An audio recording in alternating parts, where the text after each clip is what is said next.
الحمد لله وكفى وسلام على عباده الذين اصطفى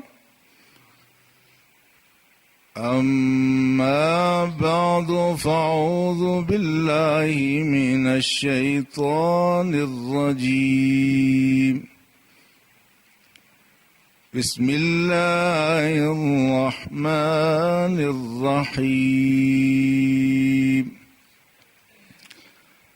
يا أيها الذين آمنوا كتب عليكم الصيام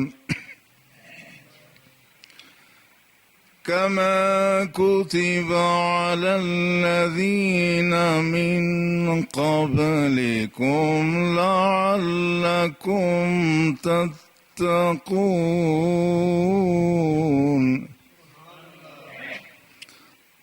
آمنت بالله صدق الله مولانا العظيم قال الله تبارك وتعالى في شان حبيبه الكريم إن الله وملائكته يصلون على النبي يا أيها الذين آمنوا صلوا عليه وسلموا تسليما اللهم صل على سيدنا ومولانا محمد وعلى آله وأصحابه أجمعين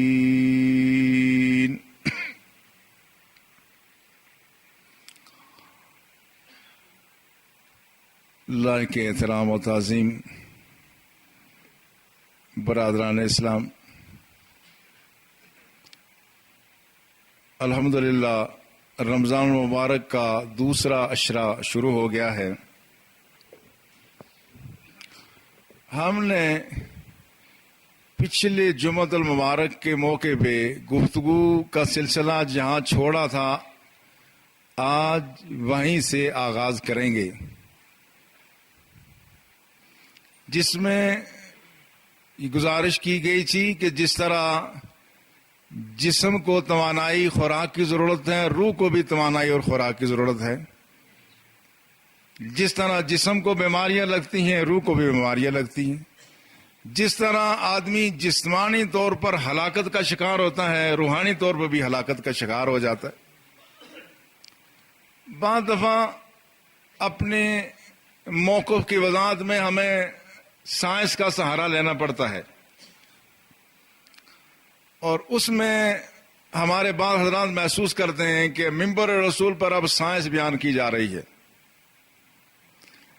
اس کی ایک خاص وجہ یہ ہے کہ عام مسلمان پڑھے لکھے طبقے میں بھی یہ خیال ہے کہ یہ سائنس گویا کوئی انگریزوں کی چیز ہے۔ تو جب اب فرنگیوں کی کوئی بات کریں گے تو گویا یہ دین سے ہٹ کر کوئی بات ہوگی۔ یہ سائنس تو اللہ کی عظمت کی بات ہے، یہ کائنات کے سینے میں چھپے ہوئے رازوں کو بے نقاب کرنے کی بات ہے۔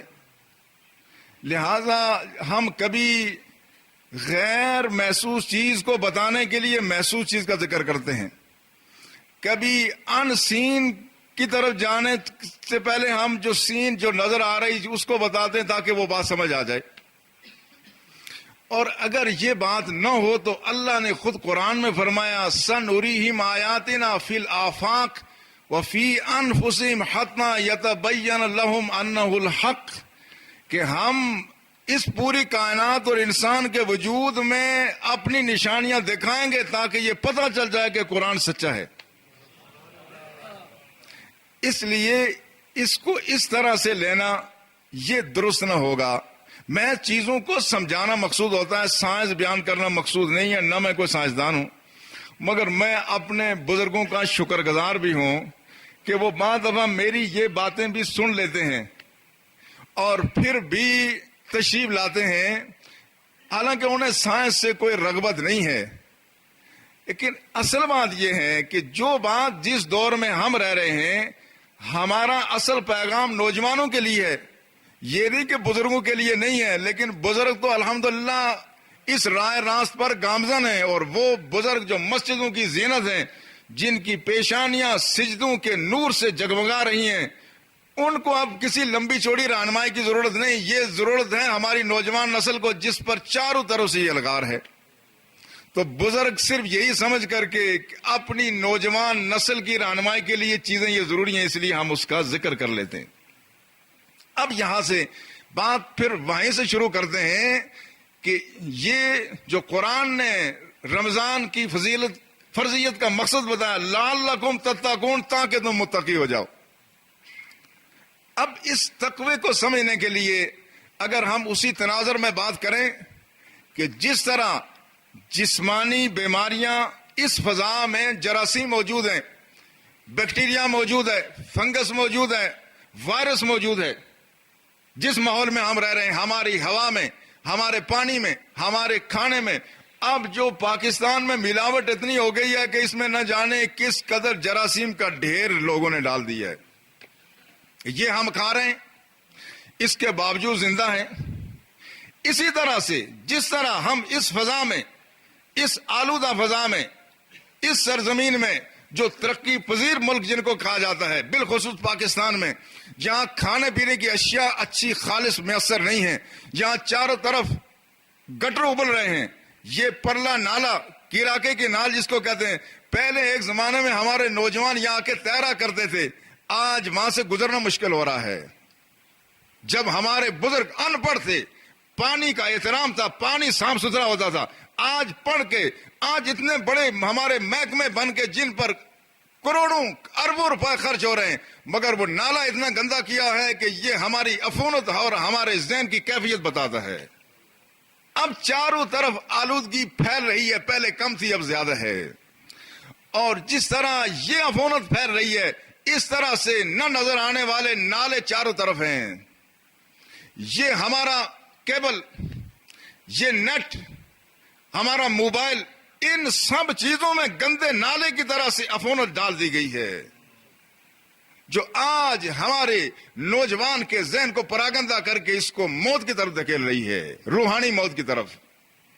تو پھر اللہ جل شانہ نے ہمارے لیے کوئی انتظام تو کیا ہے کہ اگر آپ کو پینے کا پانی بھی خالص نہیں مل رہی ہے، ہوا بھی خالص اب اس طرح سے نہیں رہی ہے، اور ہمارے بجلی والوں کا اللہ بھلا کرے، انہوں نے تو زندگی اتنی تلخ کر دی ہے کہ اگر بدوار روزے داروں کی لگے تو نہ جانے کہ ان کا کیا حشر ہو۔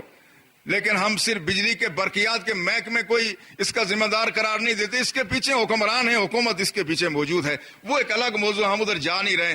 میں عرض یہ کر رہا ہوں کہ اب اس ماحول میں جینا مشکل ہو رہا ہے، خوراک ہماری اچھی نہیں ہے، اب اللہ نے اس کے باوجود ہمیں زندہ رکھا ہوا ہے، کیا وجہ ہے؟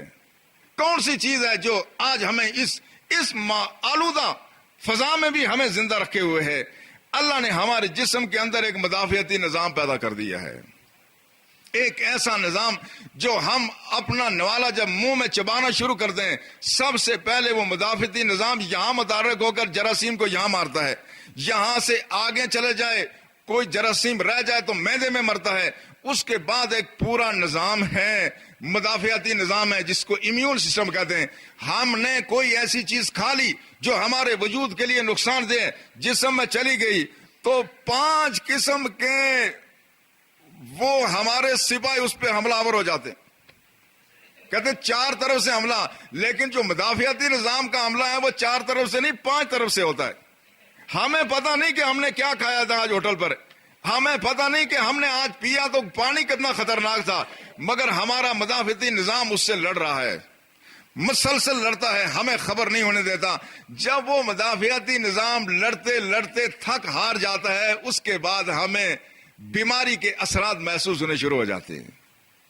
اسی طرح سے یہ روحانی بیماریاں بھی ہیں، روحانی بیماریاں بھی ہیں، مادی بیماریوں کی طرح روحانی بیماریاں بھی ہیں۔ یہ مختلف جس ماحول میں ہم رہ رہے ہیں، ہمارا نوجوان جو چیز نیٹ پہ دیکھتا ہے، ہمارے نوجوان نے اپنے موبائل میں جو کچھ اب رکھا ہوا ہے، اگر وہ چیز دیکھنے کے بعد اس بات کا امکان کم بچتا ہے کہ کوئی نوجوان مسجد کی طرف آئے گا، اس بات کا امکان کم ہے کہ کوئی طالب علم کلاس میں جائے گا، اس بات کا امکان کم ہے کہ کوئی شخص دفتر میں جا کر کے اپنا کام کرے گا، مگر کیا بات ہے، اللہ نے اندر ہمارا ایک دفاعی روحانی نظام بھی رکھا ہوا ہے، ایک روحانی نظام ہے، اسی روحانی نظام کا نام تقوی ہے۔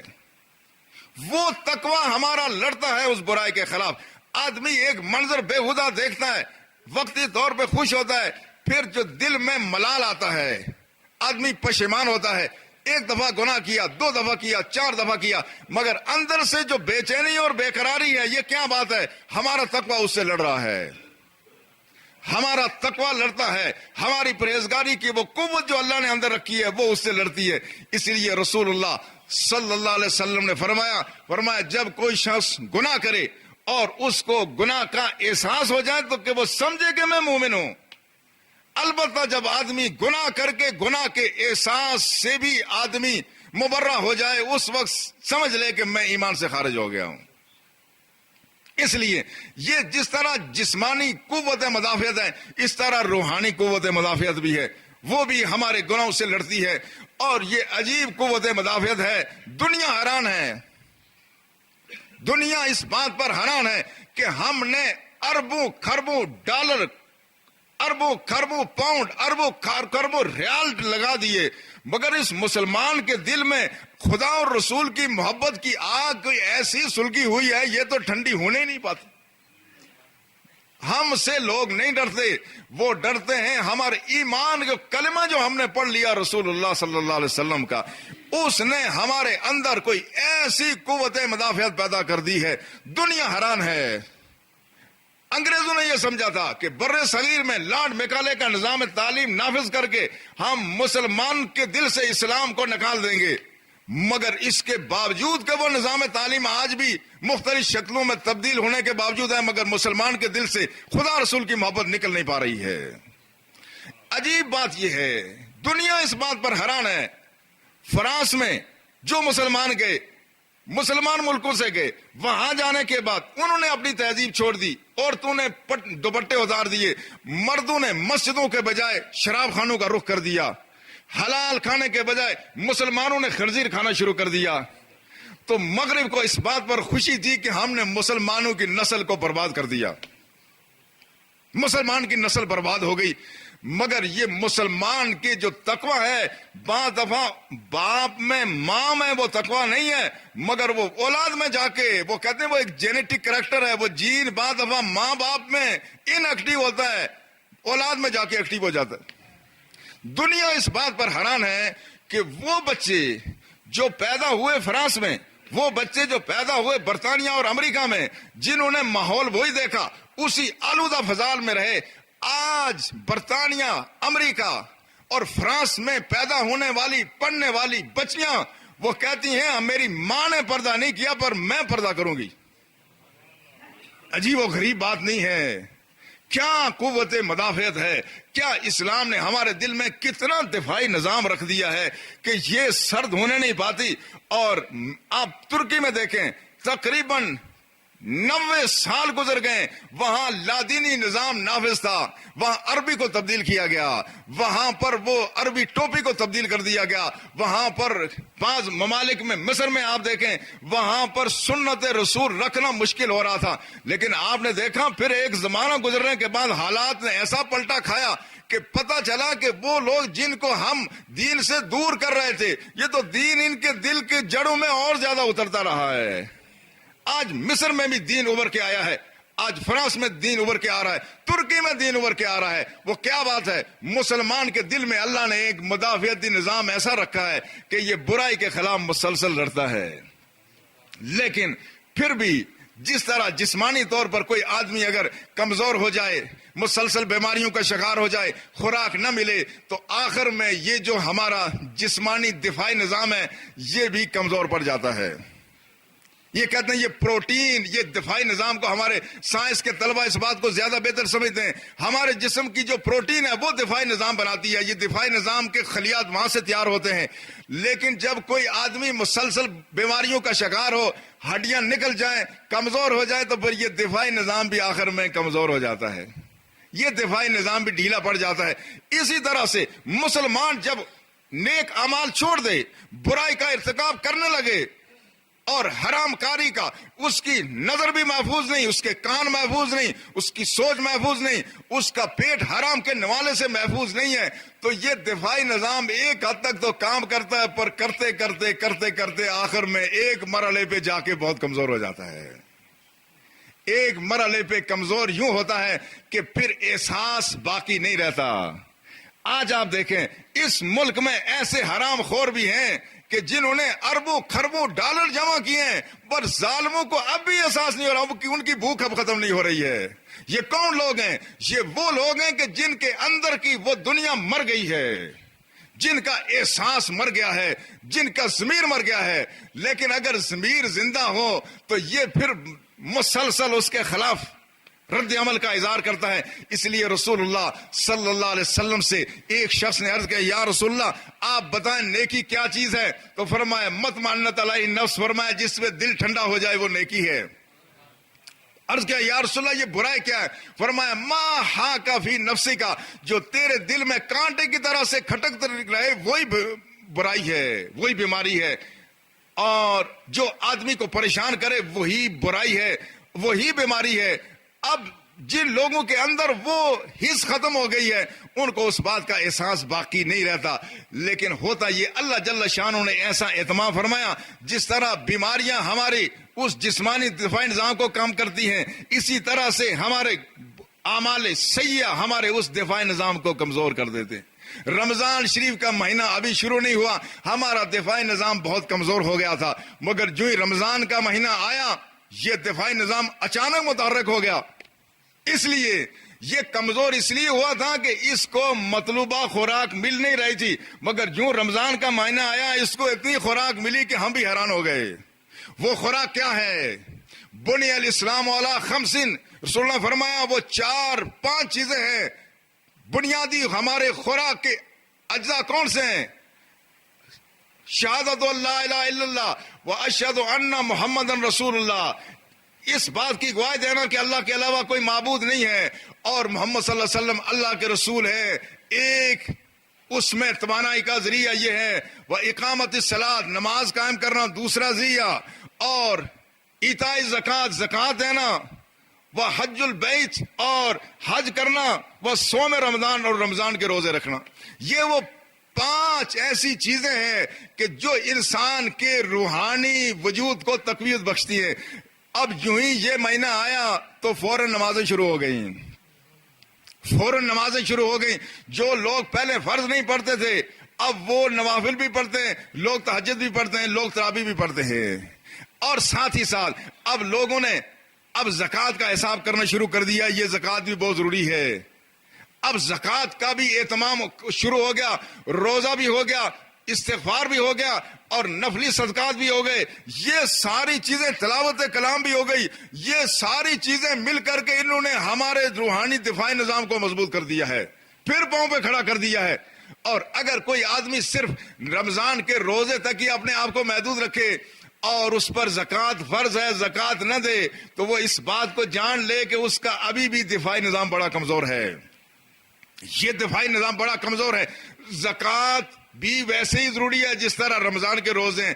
مسلمانوں میں الحمدللہ یہ شروع سے معمول رہا ہے کہ لوگ رمضان کا مہینہ جو ہی آتا ہے اپنی زکوٰۃ کا حساب و کتاب کرنا شروع کر دیتے ہیں۔ زکوٰۃ کا حساب و کتاب جب شروع کر دیا یہ بھی تقویت کا باعث ہے۔ اور یاد رکھیں قرآن میں فرمایا والذین یکنزون الذهب والفضہ ولا ينفقون فی سبیل اللہ فبشرهم بعذاب علیم، جو لوگ سونا چاندی اور اپنا پیسہ جمع کرتے ہیں خدا کی راہ میں خرچ نہیں کرتے ان کو دردناک عذاب کی خوشخبری دے دو۔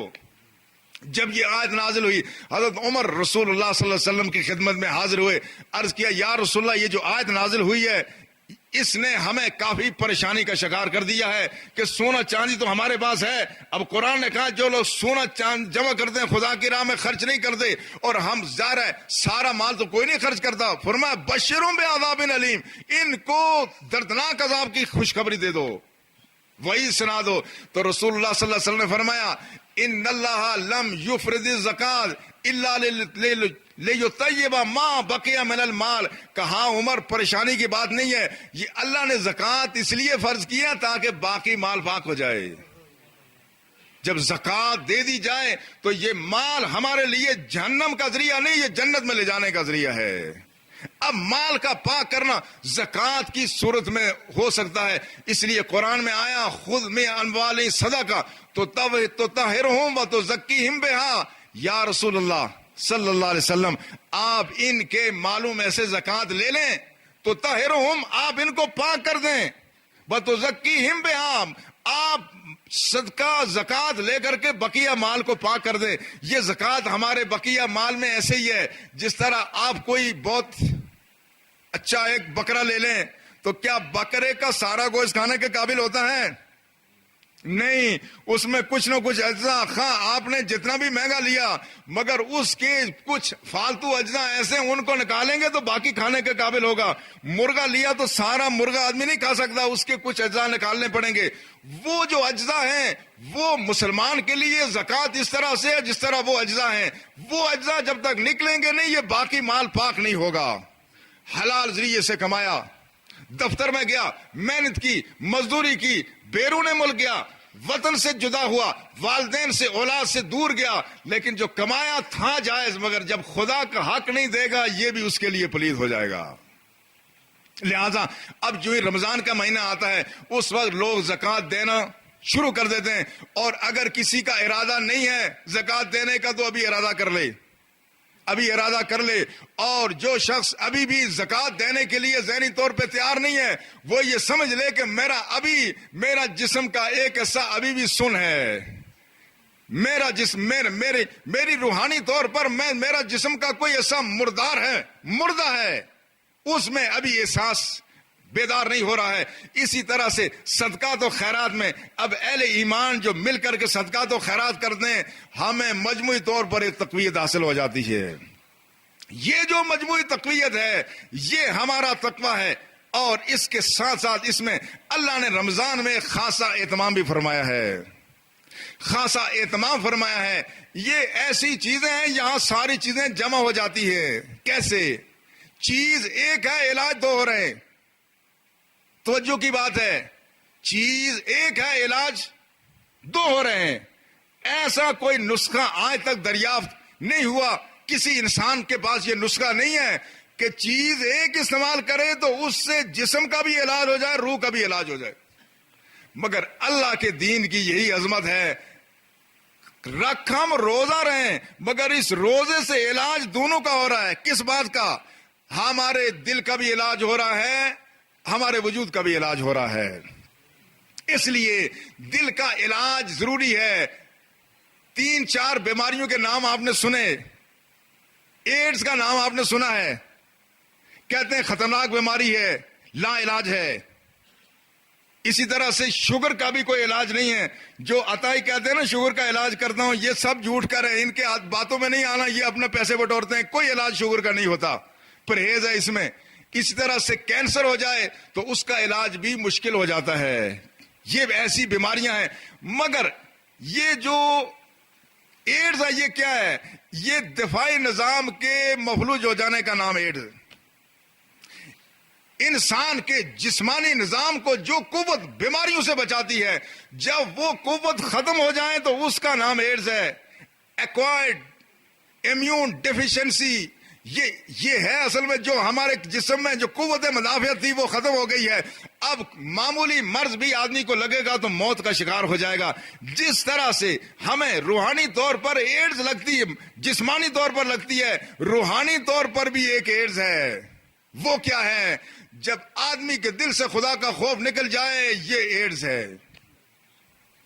آدمی کے دل سے خدا کا خوف نکل گیا, یہ روحانی طور پر یہ ایڈز کا وہ ایک ایسا روگ ہے، اس کے بعد پھر اب ہر بیماری آدمی پر گراں گزرتی ہے۔ رسول اللہ صلی اللہ علیہ وسلم نے کیا خوبصورت انداز میں مثال دی، فرمایا الا ان فی الجسد مضغہ اذا صلحت صلح الجسد کلو و اذا فسدت فسد الجسد کلو۔ یاد رکھو زمین اپنے انسانی وجود میں ایک ایسا لوتھڑا ہے، اگر وہ صحیح سالم رہے تو سارا وجود صحیح سالم رہتا ہے، اگر وہ خراب ہو جائے تو سارا وجود خراب ہو جاتا ہے۔ الا وہی القلب، آگاہ رہو وہ آدمی کا دل ہے۔ دل سے مراد صرف وہ لوتھڑا نہیں جو دھڑکتا ہے، دل سے مراد آدمی کی پوری سوچ ہے۔ آدمی کی سوچ بگڑ جائے، خشیت الہی نہ رہے، تو پھر آدمی کے جو بھی کوئی چھوٹے سے چھوٹا گناہ یا بڑے سے بڑے گناہ ہو، آدمی کو اس کو گناہ کا احساس نہیں رہتا۔ اس لیے اقبال نے کہا تھا واہ ناکامی متاع کارواں جاتا رہا، کارواں کے دل سے احساس زیاں جاتا رہا۔ متاع کارواں لٹنا بھی ناکامی ہے، مگر احساس زیاں ختم ہو جائے یہ اس سے بڑی ناکامی اور نامرادی ہے۔ آدمی کے دل میں اگر تقویٰ کیسے پیدا ہوتا ہے، اگر آدمی یہ سمجھے اللہ کی ذات مجھے دیکھ رہی ہے، سب سے بڑی تقوی کی بنیاد یہی ہے۔ ذرا تصور کر لو، اگر ہم اس وقت میں یہ سمجھوں کہ جو بات میں کر رہا ہوں خدا کی ذات مشاہدہ کر رہی ہے، میرے دل و دماغ کے نیت اور ارادے سے واقف ہے، آپ بیٹھے ہوئے ہیں، آپ میں سے ہر شخص یہ سمجھے خدا ہمیں دیکھ رہا ہے، ہمیں مسجد میں دیکھ رہا ہے، دکان پر تولتے ہوئے بھی دیکھتا ہے، ناپتے ہوئے بھی دیکھتا ہے، دفتر میں قلم چلاتے ہوئے بھی دیکھتا ہے، قلم روکتے ہوئے بھی دیکھتا ہے، اور جب ہم کسی سے کچھ مٹھی گرم کر رہے ہوتے ہیں اس وقت بھی دیکھتا ہے، اور جب ہم کسی کی مٹھی میں چپکے سے صدقہ و خیرات کرتے ہیں اس وقت بھی دیکھتا ہے۔ اہل ایمان یہ دنیا تبدیل ہو جاتی ہے، آدمی اس دنیا سے نکل کے کسی اور جہاں میں چلا جاتا ہے، اس کی سوچ بدل گئی، ارادے بدل گئے، پیمانے بدل گئے، زاویے بدل گئے، اور فکر بدل گئی۔ فکر نہیں بدل گئی، آدمی کی ساری کیمسٹری تبدیل ہو گئی، آدمی کہیں سے کہیں چلا جاتا ہے۔ رمضان المبارک کے روزے اسی لیے فرض ہوئے تاکہ مسلمان کو یہ احساس دلایا جائے کہ خدا کی ذات تمہارے ہر حال سے واقف ہے۔ ورنہ ذرا دو چیزیں سامنے رکھو، ایک آدمی نے سامنے بیٹھ کے کھانا کھا لیا، جی بھر کے کھایا، گرمیوں میں ٹھنڈا پانی پی لیا، دوسرے نے وضو کرتے ہوئے صرف تھوڑا سا جو وضو کلی کا پانی تھا اس میں معمولی سے حلق کو ترک کر دیا۔ ذرا بتاؤ کہ اس میں کس کا روزہ ٹوٹنا چاہیے؟ جس کا حلق تر ہوا اس کا روزہ ٹوٹنا چاہیے، یا جس نے جی بھر کے کھانا کھا لیا، پیٹ بھر کے جس نے کھا لیا پیا اس کا روزہ ٹوٹنا چاہیے؟ بظاہر لگتا یہ ہے کہ جس کا حلق تر ہو گیا اس کا روزہ نہیں ٹوٹنا چاہیے، جس نے جی بھر کے کھا لیا اس کا ٹوٹنا چاہیے، مگر وہاں پیمانہ اور ہے، وہاں ناپنے کا پیمانہ یہ نہیں ہے جو ہم نے رکھا ہے۔ رسول اللہ نے فرمایا جس نے بھول کر کے کھانا کھا لیا اس کو چاہیے کہ اپنا روزہ پورا کرے۔ انما اطعمہ اللہ وسقاہ، اس نے خود نہیں کھایا، اللہ نے خود اس کو کھلا دیا ہے، اللہ نے کھلا دیا۔ معلوم یہ ہوتا ہے کہ جتنے بھی اعمال ہیں اس کے پیچھے نیت ہے، مگر جس نے بے احتیاطی سے زبان کو حرکت دے دی، حلق تر ہو گیا، اس کا روزہ اس لیے ٹوٹا کہ اس نے بے احتیاطی کر دی، مگر یہ بھول گیا تھا، اس کا روزہ نہیں ٹوٹا۔ یہ ہے وہ پیمانہ جب رب کے ساتھ یہ تعلق قائم ہو جائے۔ اور رمضان میں مسلسل اسی بات کی مشق کرائی جا رہی ہے، مسلسل اس بات کی مشق کرائی جا رہی ہے کہ ہم محسوس کریں کہ اللہ کی ذات ہمیں دیکھتی ہے۔ اگر یہی بات ہو جس طرح ہم باقی اپنے بڑوں سے ڈرتے ہیں، اگر ہمارے کورس میں پتہ چلے کہ آج چیف صاحب راولا کوٹ میں آئے ہوئے ہیں، ہمارے ججز کیا وقت پر آئیں گے یا نہیں آئیں گے، وقت پر چھٹی کریں گے یا نہیں کریں گے، یقیناً کریں گے، تو وہ احکم الحاکمین جب دیکھ رہا ہے تو پھر آدمی یہ سوچے کہ چیف صاحب تو شاید نہ بھی دیکھ سکیں مگر اس کی نگاہ سے کوئی آدمی بچ نہیں سکتا۔ نحن اقرب الیہ من حبل الورید، میں تمہاری رگ جان سے بھی زیادہ تمہارے قریب ہوں۔ جب استاد یہ محسوس کرے کہ آج میرا ہیڈ ماسٹر پرنسپل نہیں ہے تو جلدی چھٹی کر دو، اس کو پتا ہو میرا پرنسپل ہیڈ ماسٹر دیکھ رہا ہے۔ اب تو دریدہ دینی ایسی ہو گئی ہے کہ دیکھتے بھی لوگ چلے جاتے ہیں، پرواہ بھی نہیں کرتے، کہنے دیکھ لیں گے کیا ہوگا۔ لیکن پھر بھی اگر اوپر سے پتا ہو سیکرٹری تعلیم، ڈائریکٹر تعلیم اسکول میں بیٹھا ہوا ہے، کیا کوئی استاد پہلے چھٹی کرے گا؟ نہیں کرے گا۔ کہ میرا سینئر آفیسر دیکھ رہا ہے، اور وہ سینئر آفیسر سے ڈرتے ہو، باکمل حاکمین سے نہیں ڈرتے جس سے کوئی پوشیدہ نہیں ہے. اگر ہم اس طرح سے اپنی زندگیوں کے پیمانے بنا لیں تو اللہ شاید ہے ہماری زندگی کا سارا نقشہ تبدیل ہو جائے، سارا نقشہ تبدیل ہو جائے. اور روزہ اسی بات کی مشق ہے، یہ اسی بات کی مشق ہے. جب روزے سے ایک طرف ہمارا روحانی علاج بھی ہوتا ہے، ہم مسلسل جب مراقبے کی حال میں ہوتے ہیں ہمارا روحانی علاج بھی ہوتا ہے. اور ساتھ ہی عجیب بات یہ ہے، دعا ایک ہے، علاج دو ہیں، ساتھ جسمانی علاج بھی ہو رہا ہے. جدید تحقیق سے ثابت ہوا کہ روزے سے ایسی بیماری جو لا علاج ہے اس کا علاج ہو جاتا ہے. وہ کون سی؟ کینسر کا علاج کہتے نہیں ہوتا، مگر کینسر کا علاج بھی روزے کی حالت سے ہوتا ہے. جدید تحقیق یہ بتاتی ہے کہ کینسر کے جو جراثیم ہیں وہ جب پھیلتے ہیں وہ پروٹین کے ذریعے پھیلتے ہیں، پروٹین کے ذرات سے. جب آدمی روزے سے ہوتا ہے تو اس کے پروٹین کے ذرات کو کنٹرول کرنے کے لیے خاص مادہ پیدا ہوتا ہے، وہ ان کو روک لیتا ہے. یہ فرضی باتیں نہیں کہتے ہیں ہم کہ کینسر کا علاج رمضان سے ہے، یہ سائنسی حقائق ہیں. یہ کیٹن باڈیز جو ہے یہ نکل کر کے یہ پروٹین کو روک لیتی ہے، اور جو کینسر پھیل رہا ہوتا ہے اس کینسر کو وہیں دبا لیتی ہیں. اب ہم نے تو یہ سمجھا تھا کہ یہ روزہ یہ کوئی روایت ہے، نہیں، پر اس روزے نے ہمارے دل میں تقویٰ بھی پیدا کر دیا، مگر کینسر جیسے موذی مرض کا علاج بھی اس نے ہمیں عطا فرما دیا. یہ ہے دین کی عظمت، اور اس کو اگر آدمی محسوس کرے تو یہ دین میں خیر ہی خیر ہے. لیکن آگے چلنے سے پہلے میں آپ حضرات سے ایک اپیل بھی کروں گا کہ رمضان کا مہینہ یہ پہلا جمعہ ہے، تنخواہیں بھی آپ کو ملی ہوئی ہیں، جو اخراجات ہیں اس کا بھی مجھے پتا ہے، اس سے میں ناواقف نہیں ہوں، اخراجات بھی بہت زیادہ ہیں. لیکن ہم نے چونکہ یہ مسجد بھی تعمیر کرنی ہے، اور قرآن حکیم میں آتا ہے فی بیوت اذن اللہ ان ترفع ویذکر فی اسمہ، اور ہونا یہ چاہیے فی بیوت اذن اللہ ان ترفع، ہونا یہ چاہیے کہ خدا کے گھروں کو بلند کرنا چاہیے. اللہ کا حکم ہے.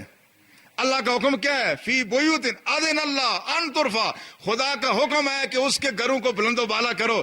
ایک وقت وہ تھا یہ خدا کا گھر سب سے بلند و بالا تھا، اب باقی بلڈنگیں بلند و بالا ہو گئی ہیں. اب خدا کا حکم ہے فی بیوت اذن اللہ ان ترفع، اللہ کا حکم ہے کہ تم بھی اس گھر کو بلند کرو. قرآن ہے، سورہ نور میں واضح طور پر فرمایا اللہ کا حکم ہے کہ گھر کو بلند کرو. حضرت عثمان نے جب ساگوان کی لکڑی لگوائی اور وہ مدینہ طیبہ میں مسجد نبوی میں لگوائی تو لوگوں نے پوچھا کہ آپ نے اتنا خرچہ کیوں کیا ہے؟ انہوں نے یہی آیت پڑھی فی بیوت اذن اللہ ان ترفع، خدا کا حکم ہے کہ خدا کے گھروں کو بلند و بالا کرو. یہی حکم ہے. آج وہ حکم ہماری طرف بھی متوجہ ہے، اور رسول اللہ صلی اللہ علیہ وسلم کے ایک صحابی نے، آپ دیکھیں جو خدا کے گھروں کو بلند کرتے ہیں، اللہ کے رسول کس طرح دعائیں دے رہے ہیں. حضرت تمیم داری شام میں گئے، وہاں سے جب واپس آئے تو وہاں سے زیتون کا تیل لائے اور کچھ چراغ لگائے، کندیلیں لائے، کچھ بہت عمدہ بٹی ہوئی رسیاں لائے. اور جب پہنچے تو جمعرات کا دن تھا. انہوں نے آ کے اپنے نوکر سے کہا یہ رسیاں مسجد نبی کے چھت میں باندھو، اس پر یہ کندیلیں رکھو اور اس میں زیتون کا تیل ڈالو.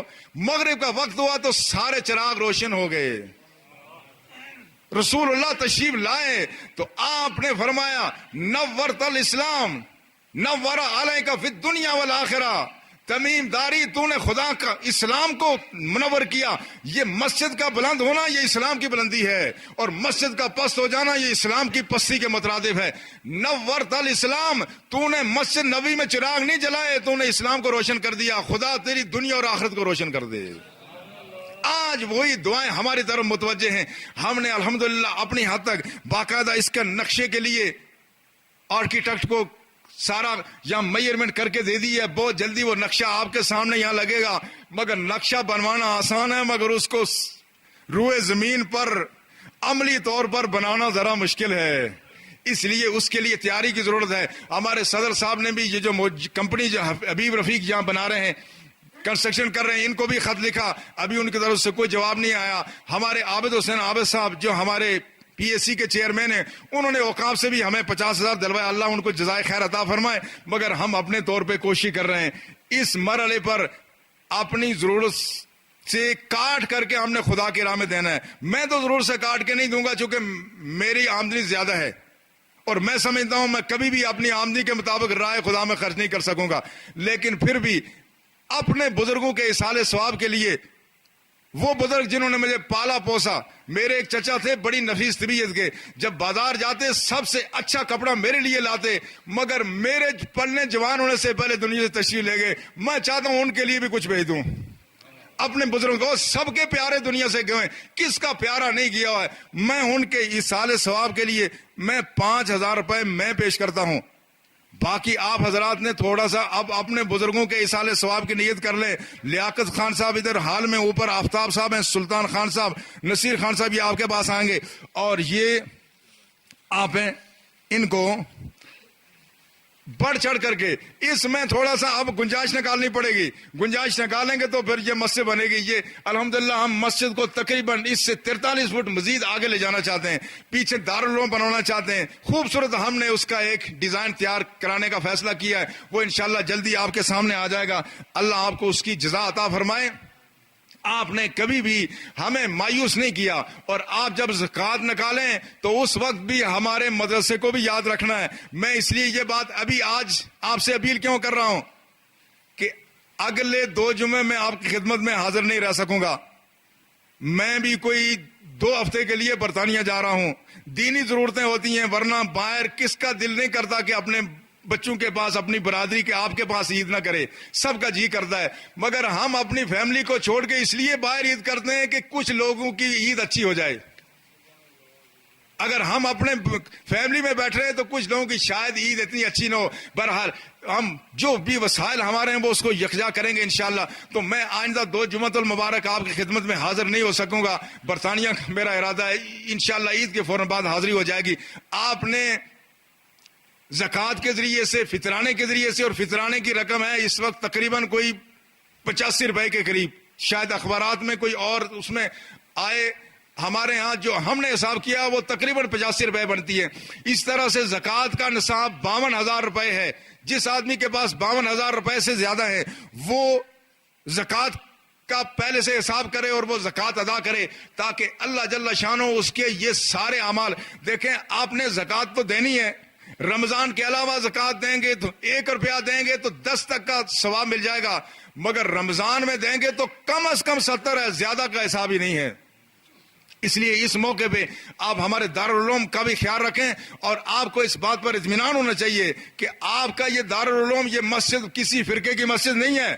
ہمارا تعلق بریلوی مسلک سے یقیناً ہے اور ہمیں اس پر فخر ہے، اس لیے کہ وہ ادب اور احترام والے لوگ تھے. یہ صوفیاء کو ماننے والے، صحابہ کو، اولیاء کو، اللہ کے رسول کے مؤدب لوگ ہیں، مگر ہم کسی کے خلاف نفرت نہیں پھیلاتے. ہمارا کوئی لٹریچر آپ بازار میں نہیں دیکھیں گے کسی دوسرے مسئلے کے خلاف، نہ ہم بازاروں میں کھڑے ہو کے کسی کو گالی دیتے ہیں. ہم تو دین کی طرف لوگوں کو بلاتے ہیں، اور آپ کو فخر ہونا چاہیے کہ آپ کے صدقات سے پڑھا ہوا طالب علم یہ نفرتیں نہیں پھیلاتا، یہ محبتوں کے پھول برساتا ہے. کبھی اگر کسی طالب علم کا آپ کو پتہ چلے کہ ہمارے طالب علم نے کسی مکتبہ فکر کے آدمی کو کافر مشرک کہا ہے، بدعتی کہا ہے، اور کسی طرح سے برا بلا کہا ہے، تو ہمیں کہہ دینا، چونکہ ہم یہ سبق نہیں سکھا رہے ہیں. ان سب کے میزبان آپ ہیں، آپ نے ان کی کفالت کا بھی اہتمام کرنا ہے. اللہ آپ کو اس کی جزا دے. میں عرض یہ کر رہا تھا کہ یہ جو ہمہ پہلو، یہ مختلف قسم کے اعمال ہم سر انجام دیتے ہیں، اس سارے اعمال کے نتیجے میں بندہ اللہ کے قریب ہو جاتا ہے. بندہ اللہ کے قریب ہو گیا، اور اب ہم میں احساس پیدا ہونا شروع ہو گیا ہے، اور اب ہم احساس کرتے ہیں. آپ نے دیکھا جب رمضان کے روزے شروع نہیں ہوئے تھے، ہم سوچتے تھے اس دفعہ رمضان کے روزے کتنے مشکل ہوں گے. یہی بات تھی. عام دنوں میں پیاس لگتی تھی، برداشت نہیں ہوتی تھی، مگر خدا کا کرم دیکھو، وہی ہمارا وجود وہی ہے. وہی جو ہم 2-4 گھنٹے کے بعد اگر ٹھنڈا پانی نہ پیتے مچھلی کی طرح سے لوگ تڑپتے تھے، آج کتنا اطمینان ہے. یوں لگتا ہے جس طرح پیاس ہمارے قریبی نہیں آئی ہے. یہ کیا بات ہے؟ یہ خدا کی طرف سے بندے پر انعام ہے، یہ غیبی مدد ہے. رمضان کے علاوہ بھی روزہ رکھ کے دیکھنا کتنا مشکل پڑ جائے گا. نہیں، یہ رمضان کے اس روزے میں بالخصوص اللہ نے خاص کرم فرمایا. لیکن اہل ایمان، آپ کو اس بات پر اطمینان ہونا چاہیے، اللہ کے رسول کا فرمان ہے، فرمایا للصائم فرحتان، فرمایا روزے دار کے لیے دو خوشیاں ہیں۔ کون سی؟ فرحت عند الافطار، ایک خوشی وہ ہے جو افطار کے وقت ہوتی ہے۔ کون سی؟ عصر کا وقت جب ہو جائے تو جسم میں اگرچہ نقات آتی ہے مگر اس کے باوجود آدمی مایوس نہیں ہوتا، آدمی کہتا ہے افطاری کا وقت قریب آ رہا ہے، افطاری کا وقت قریب آ رہا ہے۔ ہر مرد و زن چھوٹا بڑا خوش ہوتا ہے کہ افطاری کا وقت قریب آ رہا ہے۔ اور فرمایا للصائم فرحتان، کہ روزے دار کی ایک خوشی تو ہے افطار کے وقت، وہ فرحت عند لقاء اللہ یوم القیامہ، مگر اصل خوشی وہ ہوگی جب مسلمان روزے دار اللہ کے حضور جب اپنے روزوں کے اجر و ثواب کے لیے خدا کے حاضر ہو جائے گا، اللہ کے حضور حاضر ہو جائے گا۔ اور یہ اللہ کے حضور حاضر ہونے کا یہ جو تصور شاید میں نے آپ سے ذکر کیا کشف المحجوب میں حضرت داتا سید علی حجویری وہ کیا خوب بات فرماتے ہیں۔